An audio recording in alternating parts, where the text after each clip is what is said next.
باپ اور بیٹے اور روح القدس کے نام میں آمین۔ خدا نے ہماری خاطر بے گناہ کو گنہگار ٹھہرایا۔ ہمارے لیے آج کی تلاوت مقدس پولس رسول کا کرنتیوں کے نام دوسرا خط، اس کا 5واں باب اور اس کی 14ویں آیت سے لے کر 21ویں آیت تک۔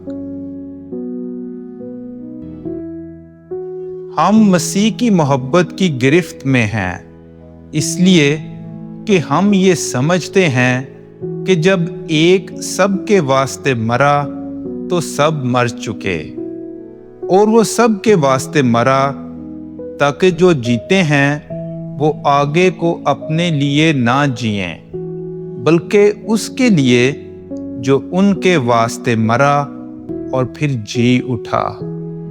بس اب سے ہم کسی کو جسم کی روح سے نہیں پہچانتے، اور اگرچہ ہم نے مسیح کو بھی جسم کی روح سے پہچانا تھا مگر اب سے نہیں پہچانیں گے۔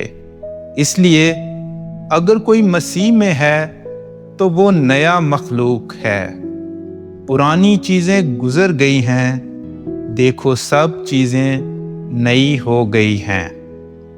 بس یہ سب کچھ خدا سے ہے، جس نے مسیح کے وسیلے سے ہمیں اپنے ساتھ ملا لیا ہے اور ملاپ کرانے کی خدمت ہمارے سپرد کی ہے، کیونکہ خدا نے مسیح میں دنیا کو اپنے ساتھ ملا لیا اور اس نے ان کی تقصیروں کو ان کے ذمے نہ لگایا اور میل کا پیغام ہمیں سونپ دیا ہے۔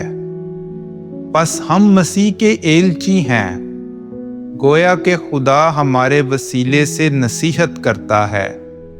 بس ہم مسیح کی طرف سے التماس کرتے ہیں کہ تم خدا سے میل کر لو۔